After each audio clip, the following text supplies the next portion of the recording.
Welcome to the Saturday edition of the Charity First Handicapping Challenge. Georgie, not only a big day ahead of us, but already a big day behind us with the Dubai World Cup. And besides that race, Japan on full display this morning. Yeah, Japan is really turning things around. I think their training philosophy and the breeding and everything has come together. And how about the California contingent? The U.S. contingent did great out there. Hot Rod Charlie ran great to be second. I thought he ran wonderfully, and no taking away from the winner as well, who gunned down Life is Good. Life was not good for Life is Good. Not today. Life is good's good to about 9 furlongs. Yeah, I was going to say, we were talking about this a little ahead of time. Don, what did you think? It was just the mile and the quarter was just too much for Life is Good? On that track, if you get, you get a chance at Del Mar, that might, in the Pacific Classic kind of race, that might be a different story. On that track, it looked like he struggled a little bit. And when you're distance limited and that's as far as you can go, you struggle on the track even a little bit, you're done. Yeah. That's been a distance that they've been avoiding with that horse. That horse has never gone that distance, right. And they avoided it for a reason, because I think they knew in their hearts that he couldn't get that distance. Well, you go back to his San Felipe when he was looking at the tote board and was getting out the whole way going a mile and a 16th. Yeah, that's right. Going into the Derby, already everybody was questioning a mile and a quarter. They were already saying that's not going to be it for him. Well, today we saw. Yeah. What were your thoughts on everything that transpired today, Ellis? It was good racing. It was great to see the Japanese get there. The 8-year-old, I forgot his name now. The 8-year-old that won the sprint, Switzerland. Thank you, Don. Yeah, Switzerland, just unbelievable. 8-year-olds can win, but at that caliber, just very cool to see that. And Frankie with the flying dismount at the end are always fun. It's always fun. Yeah. Don, what are your thoughts on the Japanese horses? Just these last couple of months, they're taking center stage. Is it all the big, just the breeding operations, or are they ahead of training over there, or what? Well, technology wise, come on, they do stride analysis. They use all these things. They train uphill. They do everything we don't do here. And if you listen to the Gosden interview, he said they've been buying those pedigrees for 30 years. Well, we already have those pedigrees here, so we didn't sell everything, but it's working over there because they're like we were in the 50s and 60s. They breed to race. They're matching up stallions to the strength of stallions to mares, so they come out with the right kind of animal. Where we're breeding commercially, what looks good to sell. You look at a lot of these breedings. If you talk to the breeder who actually bred them, they said if they could do it any way they want, they would have never bred that. They did it because they know that's what's going to sell at the sale. And that's not what's good for the horse. And I think that's where Japan's way ahead of us on that. And we're going to see a lot more of this. Yeah. We've got a lot of farms like Yoshida. You're talking about that, exactly that what Don said, that the farms that are thinking ahead 5-10 years, they're not as worried about selling. They want to breed their own horses, and they want to come up with matings that are going to really race well. It's like the horse racing version of Moneyball. They have a whole new philosophy. That's it. Exactly. Yeah, whatever they're doing, it's working, George.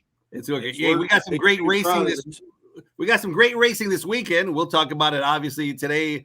Today's racing on the show, but to be quite frank, there's some great racing today at the fairgrounds. And in race number 12, there's a wonderful horse called Galt. Have you heard of this horse at all, Don? I know a little bit about him. That's going to be a good race with Epicenter is in there. Rattle and Roll, I thought it looked good as well. But Galt, we feel Galt has a big chance. That's right, Don? Galt has the pedigree for sure. We'll see if he has the talent. We're finding out slowly. He's been a slow learner, but he's taken some big strides this year. All right. Speaking of talent, Chappie, we got great talent here on the show today. Two of the best, very entertaining, very insightful, and hopefully they'll be able to raise money for the Winners Foundation, our great charity that, we don't want to need the tiebreaker today. We want to get that money bankroll up, and away. So hopefully they'll come through, Chappie. Yeah, no, I mean, with we got 2 seasoned veterans. I don't think there's any way we're going to need the tiebreaker today. But you got to do it just in case, George. You never know. That's gonna You be never fun. know. All right, let's kick it off right away. You got $100 to win. People are interested in you guys' thoughts. Start with you, Don. Where are you? What are you doing with your 100 to win? This is a big. If Rispoli wins big today, I win big. If he doesn't, I'm in trouble. So my win bet is going to Vegas in the 7th. I thought great race off the comeback, was 5 months off, gets beat a half, gets Rispoli for Baltus. I like her today. All right, 100 to win on going to Vegas. Sure, looked good in the Rodeo Drive was super when won the Rodeo Drive. So certainly he knows how to win here, and I think going to Vegas is a great pick. Chappie. Yeah, and I think last time out she was probably a little short, and Legs Galore just got that giant lead and held on. So and Legs Galore is super in super form right now. So all right, Ellis, where's you're heading with your $100 win bet and why? You got a big smile on your face. Are you going head to head? No, because we're going head to head. I like that. I like it. My $100 win bet is on Keyflower in the Santa Ana. Pratt, of course, went to Dubai, and so Cedillo takes over. But as far as I'm concerned, no matter who rides this filly, she was a stakes winner in France, a field of 11 at a mile and 3/16, second at a mile and a quarter. They were so high on her when she came to the U.S. last fall. She ran the Grade 1 EP Taylor, and she ran fine as far as I'm concerned over a just soaking wet course. I mean, they went 54. They went a minute and 20, almost a minute 21 for 6 furlongs. And she got beat a length and 3/4 at the end at 50 to 1. That's how high they were. They moved her to Leonard Powell. They gave her a few months off. She made her first start as a 4-year-old in a second level allowance on February 19th, and she ran swell. I mean, she ran 22 and change, I think, down the lane. Got up by 3/4, pulling away. She's Grade 1 caliber, even though she didn't run. Did a lot of good work, and Leonard Powell, and you get 6 to 1, and that's my bet. Keyflower in the Santa Ana. All right, so right away, Georgie, we're going head to head, and that's another horse. Obviously, that last race was used as a prep race, but it was a salty field. I mean, Miraz and Rocking Redhead are both talented horses in their own right. So I love it. We're going right off the bat in the big race, and we're going each of them 100 to win on different horses. Man, I think it's going to be fantastic. This is what it's all about. It's your opinion against my opinion, and that's what makes horse racing so great, man. It's fantastic. All right, what's your opinion with your exacta, Don? Where you going and why?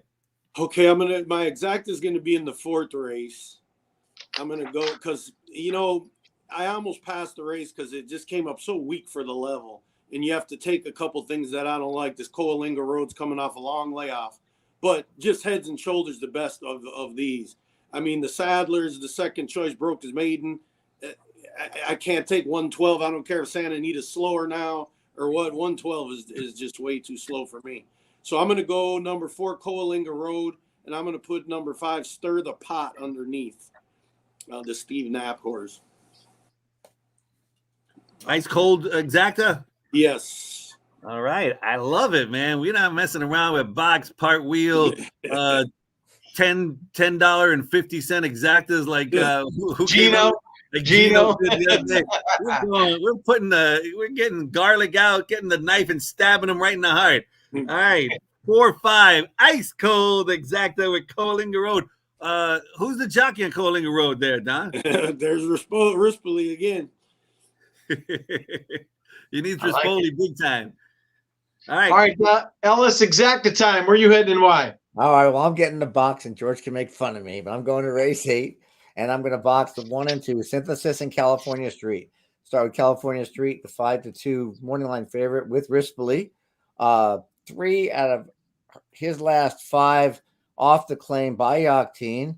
1 of 2 in the race, the other Synthesis. So I'm boxing the uncoupled entry.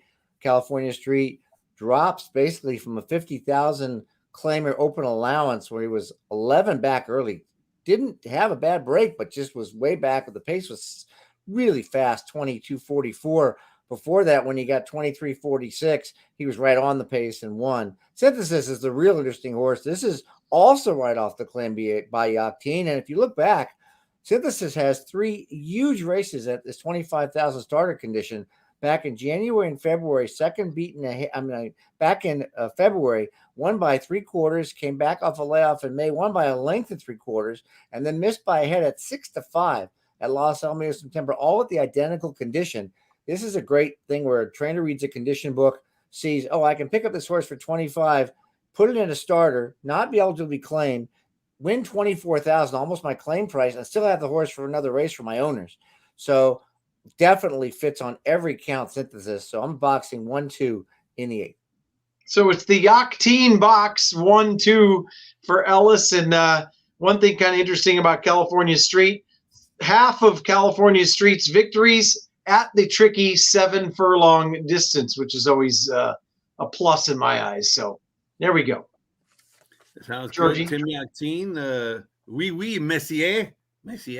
Anyway, we are gonna be moving on, and before we get to the double, Don, you had an ice cold exacta in race number 4. Race number 4 is a race named after the UCLA Go Bruins.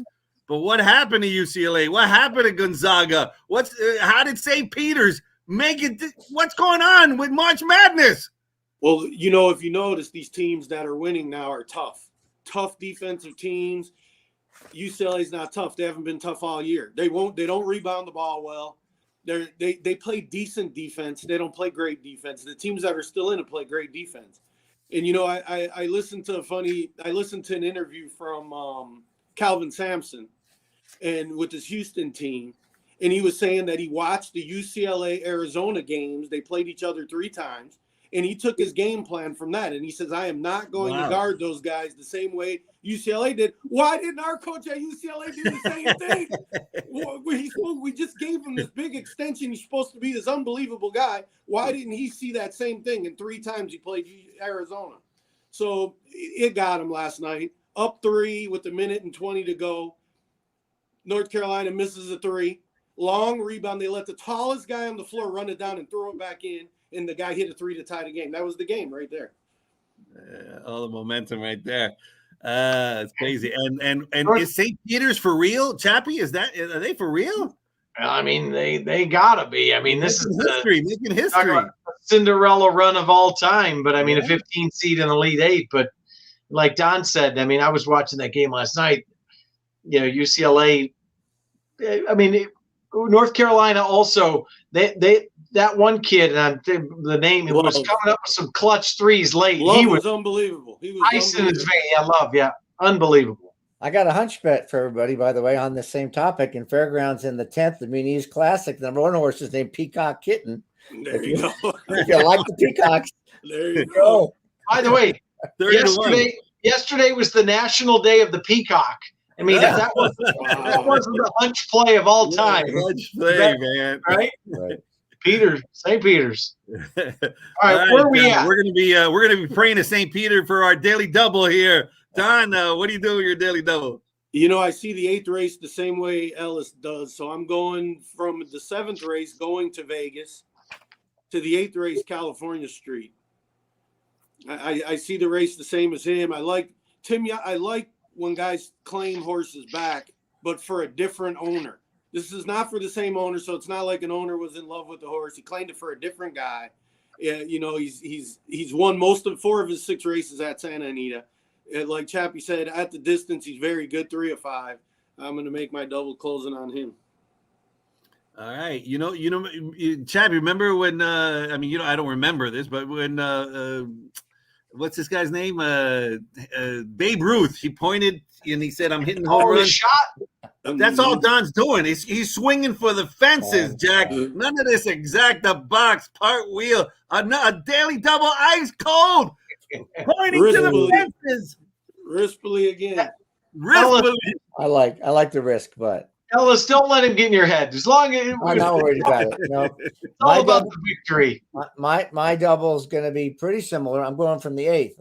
So even though I have California Street and Synthesis, I do like California Street better. So I'm playing a double from the 2 California Street in the 8th, and I'm taking Pammy's Ready the 8, and Delmona the 9. So Rispoli, and I'm with Don with Rispoli.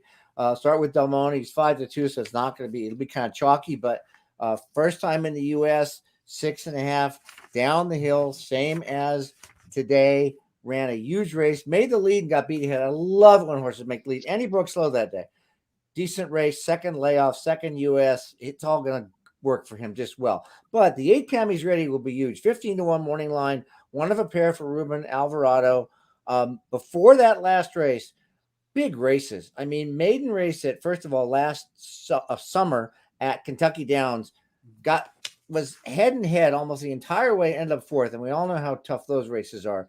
Comes back, runs second, beaten a half at a mile on a sloppy off-turf race. Then he gets his mile turf, and he runs huge again, gets a 99 Equibase speed figure, winning by a neck. Comes back in the China Doll, takes the lead from the start, and gets beaten a couple lengths. This isn't the China Doll. This is an allowance race. He's dropping in class, gets Cedillo again. Everything, this horse is just more than ready out of a war front mare. He was 9-5, 3-1, 9-2, 6-1. He opens at 15. I should say, just ridiculous. So the 2 California Street with the 8-9, hoping it's 2-8. Gonna be big balloons if we get Pammy's Ready, but I'll take Delmona also in my doubles. All right, so 2 with 8-9. They're all over California Street. And Georgie had mentioned, we talked the other night, the old speed angle cutting back, going down the hill from route races. And Georgie, if both of those two make it over the $1,000, Rispoli's going to have 17 wins on the day. Yeah. I think he's riding twice in each race. They've got him everywhere. You know, in the program I write my picks on Santa Anita Oi, and Don, I feel like we're in such a good shape because I picked Pammy's Ready on top on my picks, and even though St. Peter's is a saint, my saint is Saint Mush is my saint. I got a picture of Saint Mush, so I think I just mushed him because I picked that 15-1 on top. So we're looking good, Don, because me and Ellis were both riding Pammy's Ready. And let's see, St. Mush. Let's see if he comes through. You're still gonna bet the horse to win at 15-1. I promise you. I'm betting him. I'm betting him. You're betting. That's right. All right, Georgie, where are we going to go with our tiebreaker? We got options early on. Is the 5th? And anybody do we do the 5th? Nope. 5th is open. Okay. I believe, by the way, in the 5th is not. I think discretionary day is scratched. Is that correct? The 8 is scratched. Yes. So okay. Can't pick him. Let's get that Wheel of Doom out. All right. And let's see what happens if the. Give you guys a chance to look at the 5th real quick while we spin the wheel. Hey, come on, George Yellow. Yellow. Don, you get first pick. You know, I'm We have a strong opinion in this race, Chappie. I don't really, but I'm not going to go chalk. I'm going to go Worst Reed Sanchez. I'm going to go 3 at 8-1. I think that's Chappie's top pick. No, it was my second choice. But my first pick is out there still, and it's not the favorite either. That was my second pick. Don's going with Worst Reed Sanchez. Hopefully we won't have a butt fumble with that one. Ellis. Wow. Okay. I'm not gonna follow that. I'll go with the 4. If I told you the second choice, Perfect Pattern. That was my top pick. Oh, thank you. Perfect Pattern. 23 months off. Sprint route. Third off a layoff. Beaten 3/4. Increasing Equibase speed figures. Hernandez sticks. If I told you, number 4 in the 5th, the tiebreaker. If you get a chance, go back and watch the replay on the turn of If I Told You, and a little trouble there. Just probably could have won the race, but one of the best chart callers in the business down there wrote the short comment is crowded 7/16. So that should draw everybody's attention. Anybody that handicaps the races, if you don't know, you look at those short comments and draw your attention to the video or the chart. At least read the footnote, because those guys are on the ball. That's right. So, all right, Georgie, we had plenty of good plays today. From when these two are on, I wish they could both move on, because you know what I mean. Like we have good discussions, we have good thought behind everything. two of our better guests, and I'm not just saying that just to say it. And it's funny because they're all over Rispoli, and I have noticed many times over the years when a jockey or a trainer get hot during the day, they just keep winning and winning and winning. So what we see in Southern California, because we travel so much from there, is you notice that a jockey could be in a slump and Breeders' Cup comes and those guys are out of town for a couple of days, and that guy that's been in a slump will snap out of it. And that's, they're all in Dubai. Pratt's in Dubai. I'd look for Rispoli today to step up. It's true. Yeah, I like it.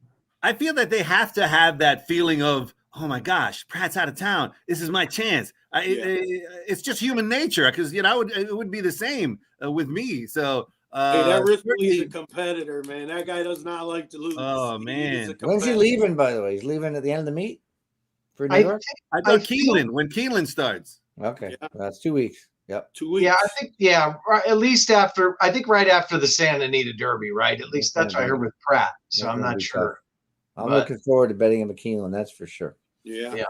I think that's going to open up some of the wagering for the bettors as well, because so many times Pratt gets overbet and he does win. So, it's a catch-22. It's hard to bet against him because he wins so much, but then he always gets the money. Now with him gone, it's going to spread out some of that. We're going to get some better prices, I think, although probably J.J. Hernandez is going to be the next Pratt here in SoCal. Yeah. One of my best scores of the meet was a horse that Pratt took off to ride but he took off to ride a first timer for Mandela. So it might have been some, he rides for Mandela a lot, and it was a horse who had some trouble, and Pratt had stayed on that horse with the trouble. It wouldn't have gone off at 10-1, and it did. So that's the only thing. You got to play that around that, but he's going to be gone. Like you said, it's going to be very interesting stuff. So, hey, can I throw out my Louisiana Derby picks on one of my blogs, but share with the audience? Let's do it. Terrific. All right. I like Call Me Midnight and Capuna and Epicenter.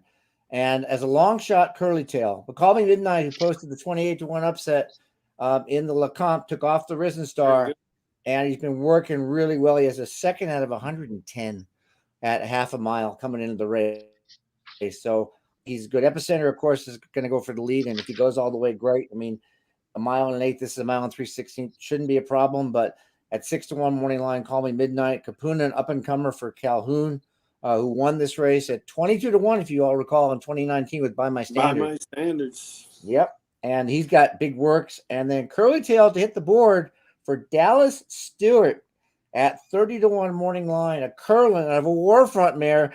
Don, you think this horse will get a mile and a quarter? He will. And Dallas Stewart loves those long shots in the mix. Yeah. So keep that in mind. All right. Don, you have any bonus coverage picks before we go away? I don't. I'm all in on golf. We own the Hot Rod Charlie, Indian Miss, who is also the dam of Matoli. So it was a good second so far today with her. Now let's see if we can get this brother to Songbird to do something. Very nice, very nice. Georgie, any last words, buddy? Well, I mean, before we go, I was looking at the infield, and they're putting together that gigantic Ferris wheel. We're gonna transform the infield into a giant carnival. We're gonna have the giant Ferris wheel, the giant slide, the zipper. It's gonna be a lot of fun from April 2nd through the 17th. The infield is gonna be converted into the spring carnival here at Santa Anita. Fun for the whole family. Come on out. Part of that is going to be the Run Happy race on April 9th. Is that right? The Santa Anita Derby on April 9th. The tickets are on sale now at santanita.com, and you can get the carnival tickets at a discount at santanita.com/events. So that's fun for the whole family. Of course, it's going to be the grade 1 Run Happy Santa Anita Derby is going to be great to watch. So we want everybody to come out and enjoy the day at Santa Anita. Yep, well said. So, gentlemen, good luck today. Don, especially good luck to you with Galt. And we will see one of you right around the corner and the other one definitely down the road in the next round. All right. Good luck, Ellis. I'll see you at Keeneland. Good luck, Don. See you in a couple weeks. Okay. Thanks, guys.